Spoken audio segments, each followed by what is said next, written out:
नमस्कार दोस्तों, मैं हिंदी सुता आप सभी का हार्दिक स्वागत एवं अभिनंदन करती हूं अपने YouTube चैनल हिंदी सुता पिंकी उपाध्याय पर। दोस्तों, आप सभी लोग जानते हैं कि यूथ का अध्ययनवार चल रहा है, जिसमें हम यूथ के सभी जितनी भी परीक्षाएं हुई हैं उनसे आए हुए सभी प्रश्नों को हल कर रहे हैं। तो आइए बिना किसी विलंब के, अभी तक हमने 32 प्रश्नों को देखा है, आगे प्रश्न की संख्या की तरफ बढ़ते हैं।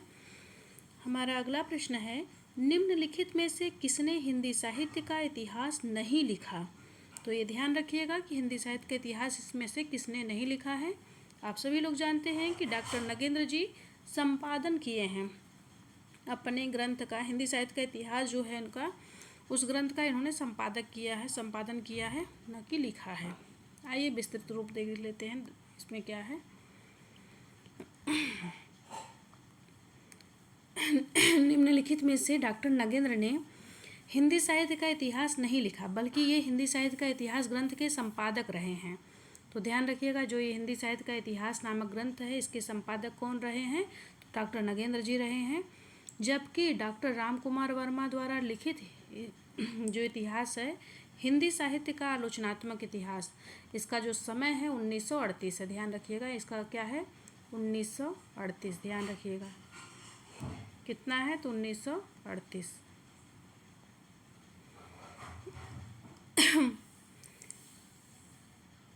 हजारी प्रसाद द्विवेदी जी ने 3 इतिहास ग्रंथों की रचना की है, जिसमें हिंदी साहित्य की भूमिका 1940 में, हिंदी साहित्य का उद्भव और विकास 1952 में, और हिंदी साहित्य की भूमिका हो गई, हिंदी साहित्य का उद्भव और विकास हो गया, हिंदी साहित्य का आदिकाल, ये भी 1952 ईस्वी का है। डॉक्टर लक्ष्मी सागर वार्ष्णेय ने हिंदुई साहित्य का इतिहास नामक पुस्तक लिखी है, जो 1952 में लिखी गई है। तो ये रही, अभी हम लोगों ने विस्तृत देख ली। चलिए आगे बढ़ते हैं।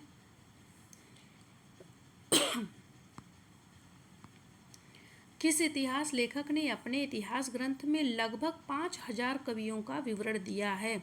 तो आप सभी लोग जानते हैं 5000 कवियों का विवरण देने वाले मिश्र बंधु जी हैं, जो 3 भाई हैं। इन्होंने तीन भाइयों ने मिल करके मिश्र बंधु विनोद नामक पुस्तक लिखी है। दिए गए साहित्यकारों में मिश्र बंधु ने अपने इतिहास ग्रंथ में लगभग 4591 कवियों का विवरण दिया है। तो कितने का? लगभग 4591 कवियों का विवरण दिया है। मिश्र बंधुओं में गणेश बिहारी, श्याम बिहारी, सुखदेव बिहारी 3 भाई माने जाते हैं। इन्होंने मिश्र बंधु विनोद नामक इतिहास ग्रंथ की रचना की है। इसका प्रकाशन चार भागों में हुआ है। प्रथम 3 भागों का प्रकाशन सन 1913 में तथा चतुर्थ भाग का प्रकाशन सन 1934 में हुआ। तो ध्यान रखिएगा, 13 में 3 दिख रहा है, तो अर्थात 3 भागों का 1913 में हुआ है, और चौथे भाग का 1934 है, तो चौथा भाग 34 में है।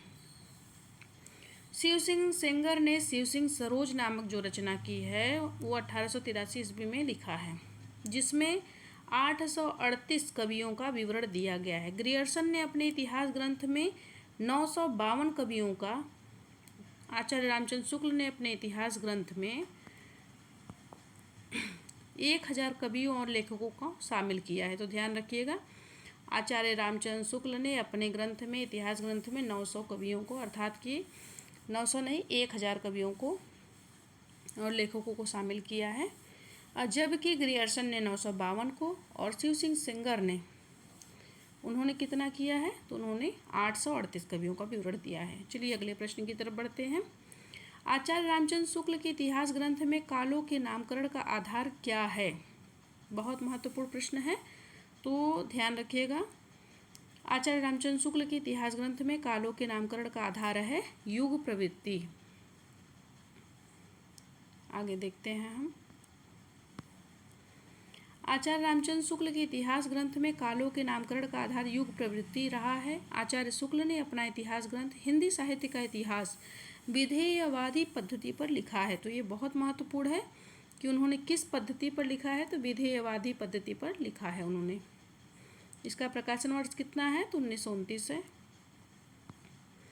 इतिहास लेखन की सबसे विकसित पद्धति क्या है? तो ध्यान रखिएगा, इतिहास लेखन की सबसे विकसित पद्धति है विधेयवादी पद्धति, जिसमें आचार्य रामचंद्र शुक्ल ने अपना इतिहास ग्रंथ लिखा है। आइए विस्तृति की तरफ देखते हैं। इतिहास लेखन की सबसे विकसित पद्धति विधेयवादी पद्धति मानी जाती है। आचार्य रामचंद्र शुक्ल ने इतिहास लेखन की विधेयवादी पद्धति का अनुसरण कर अपना इतिहास ग्रंथ लिखा है। फ्रेंच विद्वान तेन ने विधेयवादी पद्धति को सुव्यवस्थित सिद्धांत के रूप में स्थापित किया। तो ध्यान रखिएगा कि सुव्यवस्थित सिद्धांत के रूप में विधेयवादी पद्धति को किसने स्थापित किया? तो फ्रेंच विद्वान तेन ने, ध्यान रखिएगा, तेन ने स्थापित किया है। आगे बढ़ते हैं हम। हिंदी साहित्य का इतिहास दर्शन नामक ग्रंथ के लेखक कौन है? तो हिंदी साहित्य का इतिहास दर्शन जानते हैं, हमने आपको बताया था, जिसके पास लोचन होगा वही इतिहास दर्शन कर पाएगा। तो हिंदी साहित्य का इतिहास दर्शन नामक इतिहास ग्रंथ के लेखक डॉक्टर नलिन बिलोचन शर्मा जी हैं।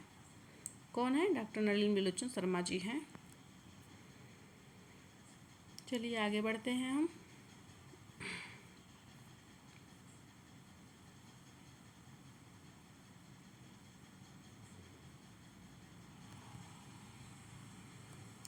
लेखक और उनके प्रमुख ग्रंथ देख लेते हैं हम एक बार।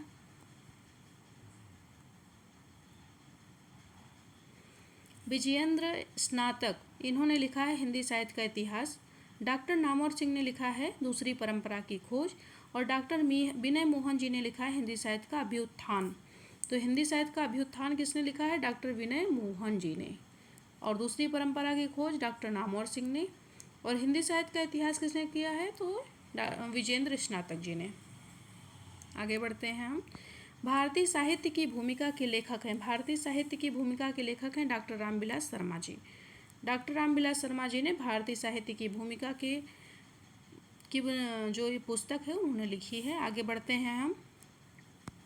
भारतीय साहित्य की भूमिका के लेखक डॉक्टर रामविलास शर्मा हैं। इनकी अन्य पुस्तकें हैं भारतीय सौंदर्यबोध और तुलसीदास।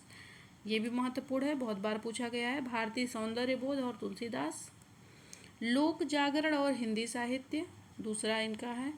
परंपरा का मूल्यांकन तीसरा है। तो ये ध्यान रखिएगा कि इनकी 3 रचनाएं आपको यहाँ दिखाई दे रही हैं। भारतीय सौंदर्यबोध और तुलसीदास, लोक जागरण और हिंदी साहित्य, परंपरा का मूल्यांकन आदि। दूधनाथ सिंह ने सपाट चेहरे वाला आदमी कहानी संग्रह निकाला। और निराला जी की आत्महंता, आस्था आलोचना आदि लिखा है। तो ध्यान रखिएगा, निराला, आत्महंता, आस्था आलोचना आदि नामक उन्होंने आलोचना नामक ग्रंथ लिखा है। चलिए आगे बढ़ते हैं। इनमें से किस साहित्य इतिहासकार ने अपने इतिहास ग्रंथ में हिंदी के गद्य साहित्य को गद्य का आविर्भाव, गद्य का प्रवर्तन, गद्य का प्रसार और गद्य की वर्तमान गति नामक खंडों में विभक्त करके विवेचित किया है? तो ध्यान रखिएगा, रामचंद्र शुक्ल जी ने जो अपना इतिहास ग्रंथ लिखा है हिंदी साहित्य का इतिहास 1929 में, उसमें उन्होंने गद्य साहित्य को गद्य का आविर्भाव, गद्य का प्रवर्तन, गद्य का प्रसार और गद्य की वर्तमान गति नामक खंडों में विभक्त करके विवेचित किया है। आइए आगे देख लेते हैं। रामचंद्र शुक्ल ने अपने इतिहास ग्रंथ में हिंदी के गद्य साहित्य को गद्य का आविर्भाव, गद्य का प्रवर्तन, गद्य का प्रसार और गद्य की वर्तमान गति नामक खंडों में विभक्त करके विवेचित किया है। आगे देखते हैं। हिंदी साहित्य के उत्तर मध्यकाल को कलाकाल नाम देने वाले विद्वान हैं। तो ध्यान रखिएगा, कलाकाल नाम किसने दिया है? तो हिंदी साहित्य के उत्तर मध्यकाल को कलाकाल नाम देने वाले विद्वान का नाम है रमाशंकर शुक्ल रसाल जी। आगे देखते हैं। हिंदी साहित्य के उत्तर मध्यकाल को कलाकाल नाम देने वाले विद्वान रमाशंकर शुक्ल रसाल हैं। इस काल को मिश्र बंधु ने अलंकृत काल तथा विश्वनाथ प्रसाद मिश्र ने श्रृंगार काल और रामचंद्र शुक्ल जी ने रीतिकाल नाम दिया है। तो ध्यान रखिएगा, रमाशंकर शुक्ल रसाल जी ने इसे कलाकाल कहा है, मिश्र बंधु ने इसे अलंकृत काल कहा है, विश्वनाथ प्रसाद मिश्र ने इसे श्रृंगार काल कहा है और रामचंद्र शुक्ल ने रीतिकाल नाम दिया है। अगला प्रश्न देखते हैं। The modern vernacular literature of Hindustan के लेखक कौन है? तो ध्यान रखिएगा, the modern vernacular literature of Hindustan के लेखक कौन है? तो जो ग्रियर्सन हैं वही मॉडर्न हैं, अर्थात कि George Grierson ji. The modern vernacular literature of Hindustan के लेखक जॉर्ज ग्रियर्सन हैं। इस रचना को सच्चे अर्थों में हिंदी साहित्य का पहला इतिहास ग्रंथ माना जाता है। हमने बताया था जहाँ सच्चे अर्थों की बात हो वहाँ ग्रियर्सन जी आ जाएंगे। ग्रियर्सन ने अपने ग्रंथ में 952 कवियों को शामिल किया है। डॉक्टर किशोरीलाल गुप्त ने the modern vernacular literature of Hindustan का हिंदी साहित्य का इतिहास प्रथम इतिहास। हिंदी साहित्य का प्रथम इतिहास शीर्षक से हिंदी में अनुवाद किया। तो किसने अनुवाद किया? किशोरीलाल गुप्त ने। हमने पहले भी बताया था कि जो किशोरी होते हैं वो बहुत मॉडर्न होते हैं। और इस ग्रंथ का प्रकाशन वर्ष 1957 है। किसका? हिंदी साहित्य का प्रथम इतिहास का। चलिए आगे बढ़ते हैं हम। हिंदी साहित्य के इतिहास लेखन की परंपरा का सूत्रपात किया है तो गारसा दत्तासी ने किया है, जो फ्रेंच विद्वान हैं। आइए विस्तार से देख लेते हैं। हिंदी साहित्य के इतिहास लेखन की परंपरा का सूत्रपात गारसा दत्तासी ने किया था। गारसा दत्तासी की पुस्तक फ्रेंच भाषा में है। इनकी पुस्तक का नाम इस्तवार द ला लिटरेचर एंदुई या एंदुस्तानी है। यह पुस्तक 2 भागों में विभक्त है, जिसका प्रकाशन क्रमशः 1839 ईस्वी से तथा 1847 ईस्वी में हुआ। द्वितीय संस्करण में यह 3 भागों में विभक्त हो गया, जिसका प्रकाशन 1871 ईस्वी में हुआ। तो ध्यान रखिएगा कि जो ये पुस्तक है ये 2 भागों में विभक्त हुआ, जिसमें 1839 से 1847 में हुआ, और द्वितीय संस्करण इसका 3 भागों में विभक्त होकर के जिसका 1871 में इसका प्रकाशन हुआ। आगे बढ़ते हैं। हिंदी साहित्य के उत्तर मध्यकाल को अलंकृत काल कहने वाले विद्वान इनमें से कौन हैं? तो ध्यान रखिएगा, मिश्र बंधुओं ने इसे अलंकृत काल कहा है। हिंदी साहित्य के उत्तर मध्यकाल को अलंकृत काल कहने वाले मिश्र बंधु हैं। आचार्य रामचंद्र शुक्ल ने उत्तर मध्यकाल को रीतिकाल तथा विश्वनाथ प्रसाद मिश्र ने श्रृंगार काल कहा है। आगे बढ़ते हैं। हिंदी साहित्य का आरंभ 693 ईस्वी से मानने वाले इतिहासकार इनमें से कौन हैं? तो ध्यान रखिएगा, 693 से हिंदी साहित्य का आरंभ मानने वाले इतिहासकार जो हैं डॉक्टर रामकुमार वर्मा जी हैं। हिंदी साहित्य का आरंभ 693 ईस्वी से मानने वाले इतिहासकार डॉक्टर रामकुमार वर्मा हैं। डॉक्टर रामकुमार वर्मा हिंदी साहित्य की अवधि 693 ईस्वी से अर्थात कि 1693 ईस्वी से तक मानते हैं, अर्थात संधि काल से लेकर भक्ति काल तक की अवधि को ही लिया है। आगे बढ़ते हैं। हिंदी साहित्य का उत्तर मध्यकाल को रीतिकाल किस विद्वान ने कहा है? तो ध्यान रखिएगा, हिंदी साहित्य का उत्तर मध्यकाल को रीतिकाल आचार्य रामचंद्र शुक्ल जी ने कहा है। हिंदी साहित्य का उत्तर मध्यकाल को रीतिकाल किसने कहा है? तो आचार्य रामचंद्र शुक्ल ने कहा है। विस्तार से देखते हैं।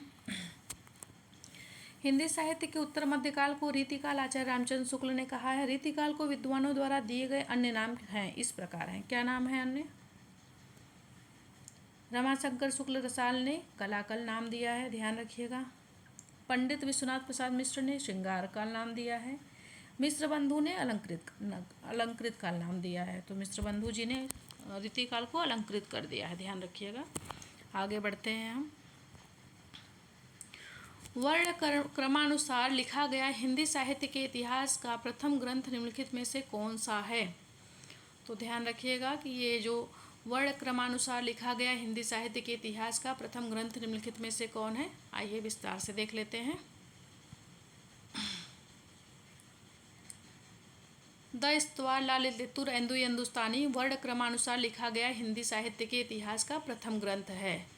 तो द इस्तवार ला लिटरेचर एंदुई एंदुस्तानी वर्ण क्रमानुसार लिखा गया हिंदी साहित्य के इतिहास का प्रथम ग्रंथ है।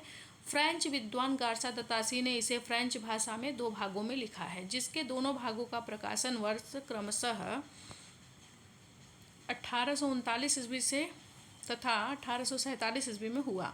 डॉक्टर लक्ष्मी सागर वार्ष्णेय ने हिंदुई साहित्य का इतिहास नाम से इसका हिंदी में अनुवाद किया। कब किया है? तो 1952 ईस्वी में प्रकाशित करवाया है।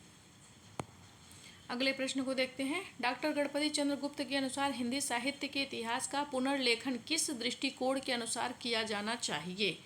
तो ध्यान रखिएगा कि डॉक्टर गणपति चंद्र गुप्त के अनुसार हिंदी साहित्य के इतिहास का पुनर्लेखन किस दृष्टिकोण के अनुसार किया जाना चाहिए? तो स्वतंत्र, तटस्थ एवं संतुलित दृष्टि से किया जाना चाहिए। आइए विस्तार में देखते हैं। डॉक्टर गणपति चंद्र गुप्त के अनुसार हिंदी साहित्य के इतिहास का पुनर्लेखन स्वतंत्र, तटस्थ एवं संतुलित दृष्टि से किया जाना चाहिए। ध्यातव्य है कि डॉक्टर गणपति चंद्र गुप्त जी ने हिंदी साहित्य का इतिहास ग्रंथ हिंदी साहित्य का वैज्ञानिक इतिहास शीर्षक से 2 भागों में वर्ष 1965 में लिखा।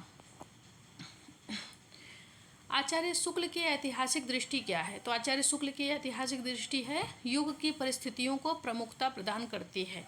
तो आचार्य रामचंद्र शुक्ल की ऐतिहासिक दृष्टि क्या करती है? युग की परिस्थितियों को प्रमुखता प्रदान करती है। आइए विस्तार में देख लेते हैं। आचार्य शुक्ल की ऐतिहासिक दृष्टि युग की परिस्थितियों को प्रमुखता प्रदान करती है। आचार्य शुक्ल ने साहित्य इतिहास के प्रति एक निश्चित व सुस्पष्ट दृष्टिकोण का परिचय देते हुए युगीन परिस्थितियों के संदर्भ में विकास क्रम की व्याख्या करने का प्रयास किया। इनका प्रसिद्ध ग्रंथ हिंदी साहित्य का इतिहास 1929 ईस्वी में प्रकाशित हुआ। तो ध्यान रखिएगा, हिंदी साहित्य का इतिहास 1929 रामचंद्र शुक्ल जी का है। अगला प्रश्न देखते हैं। ऐतिहासिक कालक्रम के अनुसार निम्नलिखित में से कौन सा नामकरण गलत है? तो ऐतिहासिक कालक्रम के अनुसार निम्नलिखित में से कौन सा नामकरण जो है गलत है? तो वो है रीतिकाल। ऐतिहासिक कालक्रम के अनुसार दिए गए नामों में से रीतिकाल का नाम गलत है। आदिकाल, मध्यकाल, पूर्व मध्यकाल एवं उत्तर मध्यकाल तथा संक्रांति काल नाम ऐतिहासिक कालक्रम की दृष्टि से सही है। अगला देखते हैं हम।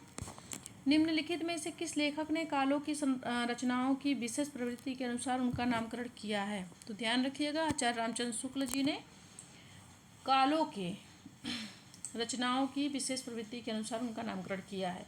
आचार्य रामचंद्र शुक्ल ने कालों की रचनाओं की विशेष प्रवृत्ति के अनुसार उनका नामकरण किया है। आचार्य शुक्ल ने इतिहास लेखन की विधेयवादी पद्धति को अपनाया। विधेयवादी पद्धति को किसने अपनाया? तो आचार्य रामचंद्र शुक्ल ने, और इसे स्थापित करने का श्रेय तेन को जाता है, मैंने पहले ही बता दिया था। तो विधेयवादी पद्धति को अपनाया और हिंदी साहित्य के 900 वर्षों के इतिहास को निम्नवत 4 खंडों में विभाजित किया और उनका नामकरण किया है। और कितने कवियों को रखा है? तो 1000 कवियों को रखा है, ध्यान रखिएगा। और 900 वर्षों के इतिहास को निम्नवत 4 खंडों में विभाजित किया है। अगले प्रश्नों की तरफ बढ़ते हैं, एक बार विस्तृति देख लेते हैं। आदिकाल, आदिकाल का नाम इन्होंने वीरगाथा काल दिया है, संवत 1050 से 1375 विक्रम संवत। पूर्व मध्यकाल को इन्होंने भक्ति काल कहा है, संवत 1375 से 1700 विक्रम संवत। उत्तर मध्यकाल को इन्होंने रीतिकाल कहा है, संवत 1700 से 1900 विक्रम संवत। आधुनिक काल को इन्होंने गद्यकाल कहा है, संवत 1900 से 1984 विक्रम संवत। निम्नलिखित में से क्या हिंदी साहित्य इतिहास लेखन का आधार या स्रोत नहीं हो सकता? तो ध्यान रखिएगा, रचनाओं का मौखिक उल्लेख जो है ये नहीं है, बाकी सब हैं। तो रचनाओं का मौखिक उल्लेख जो है ये नहीं है, ध्यान रखिएगा। आगे देख लेते हैं हम। विभिन्न युगों की आंतरिक और बाह्य परिस्थितियों पर प्रकाश डालने वाली सामग्री ये है। शिलालेख ये भी है। साहित्यकारों के प्रकाशित और अप्रकाशित रचनाएं ये भी हैं। आइए विस्तार में देख लेते हैं। रचनाओं का मौखिक उल्लेख हिंदी साहित्य इतिहास लेखन का आधार या स्रोत नहीं हो सकता। विभिन्न युगों की आंतरिक और बाह्य परिस्थितियों पर प्रकाश डालने वाली सामग्री, शिलालेख, साहित्यकारों की प्रकाशित या अप्रकाशित रचनाएं, ताम्रपत्र, भोजपत्र, सिक्के, पुरातत्व संबंधी अन्य सामग्री साहित्य इतिहास लेखन का आधार हो सकते हैं। अगले प्रश्न को देखते हैं। निम्नलिखित में से कौन सी पुस्तक आचार्य हजारी प्रसाद द्विवेदी की नहीं है? तो ध्यान रखिएगा, हिंदी साहित्य का उद्भव और विकास है, हिंदी साहित्य की आलोचना नहीं है, हिंदी साहित्य की भूमिका भी है, हिंदी साहित्य का आदिकाल भी है। तो अर्थात विकल्प 20 गलत है। आइए विस्तार में देखते हैं। हिंदी साहित्य की आलोचना पुस्तक हजारी प्रसाद द्विवेदी की नहीं, इनकी साहित्य इतिहास संबंधी पुस्तकों का विवरण इस प्रकार है। हिंदी साहित्य की भूमिका 1940 में, हिंदी साहित्य का उद्भव और विकास 1952 में, हिंदी साहित्य का आदिकाल 1952 में। अगले प्रश्न को देखते हैं। आचार्य रामचंद्र शुक्ल के अनुसार आदिकाल का समय है, तो 1050 से 1375 तक, संवत 1050 से 1375, अर्थात विकल्प सी सही है। आचार्य रामचंद्र शुक्ल के अनुसार आदिकाल का समय संवत 1050 से 1375 विक्रम संवत तक का है। आचार्य शुक्ल ने हिंदी साहित्य के इतिहास के 900 वर्षों को निम्नलिखित काल प्रकार से 4 भागों में बांटा है। आदिकाल को वीरगाथा काल 1050 से 1375 विक्रम, पूर्व मध्यकाल को भक्ति काल संवत 1375 से 1700 विक्रम, उत्तर मध्यकाल को रीतिकाल संवत 1700 से 1900 विक्रम संवत, आधुनिक काल को गद्यकाल 1900 से संवत 1900 से 1984 विक्रम संवत। आइए आगे बढ़ते हैं।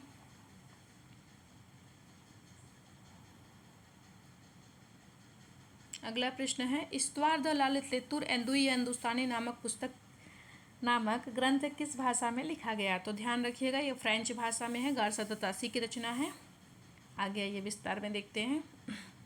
इस्तवार द ललितलितुर एंदुई हिंदुस्तानी नामक ग्रंथ फ्रेंच भाषा में लिखा गया था। इस पुस्तक के लेखक गारसा दतासी हैं। यह पुस्तक 2 भागों में विभक्त है, जिसका प्रकाशन क्रमशः 1839 ईस्वी तथा 1847 ईस्वी में हुआ। यह पुस्तक द्वितीय संस्करण में 3 भागों में विभक्त हो गई, जिसका प्रकाशन सन 1871 ईस्वी में हुआ। तासी ने अपनी पुस्तक में हिंदी और उर्दू के अनेक कवियों का विवरण अंग्रेजी वर्ण क्रमानुसार दिया। तो वर्ण क्रमानुसार किसने दिया है? तासी जी ने दिया है। आइए सूची 1 में अंकित नामों को सूची 2 में अंकित साहित्य इतिहासकारों के साथ सुमेलित कीजिए। सिद्ध सामंत काल किसने नाम दिया है? तो राहुल सांकृत्यायन जी ने नाम दिया है। चारण काल नाम किसने दिया है? तो जॉर्ज ग्रियर्सन ने दिया है। प्रारंभिक काल किसने नाम दिया है? तो मिश्र बंधु जी ने दिया है। और आदिकाल नाम किसने दिया? हजारी प्रसाद द्विवेदी जी ने दिया है। अर्थात कि मिलान कर लेते हैं एक बार हम लोग। सिद्ध सामंत काल राहुल सांकृत्यायन जी ने, चारण काल जॉर्ज ग्रियर्सन ने, प्रारंभिक काल मिश्र बंधु ने, आदिकाल हजारी प्रसाद द्विवेदी जी ने। पहले का चौथा, तीसरा, दूसरा, पहला। तो चौथा, तीसरा, दूसरा, पहला अर्थात कि विकल्प सी सही है। आगे बढ़ते हैं। सूची 1 में अंकित नामों को सूची 2 में अंकित साहित्य इतिहासकारों के साथ सुमेलित कीजिए। सिद्ध सामंत काल राहुल सांकृत्यायन जी का है। चारण काल जॉर्ज ग्रियर्सन जी का है। प्रारंभिक काल मिश्र बंधु जी का है। आदिकाल हजारी प्रसाद द्विवेदी जी का है। अगले प्रश्न की तरफ बढ़ते हैं। हिंदी के प्रारंभिक काल को आदिकाल नाम देने वाले हैं। आपको मैंने पहले ही बता दिया है कि आदिकाल नाम सर्वसम्मत से मान्य है, जिसे हजारी प्रसाद द्विवेदी जी ने दिया है आदिकाल नाम। तो ये ध्यान रखिएगा, आदिकाल नाम किसने दिया है? हजारी प्रसाद द्विवेदी जी ने दिया है।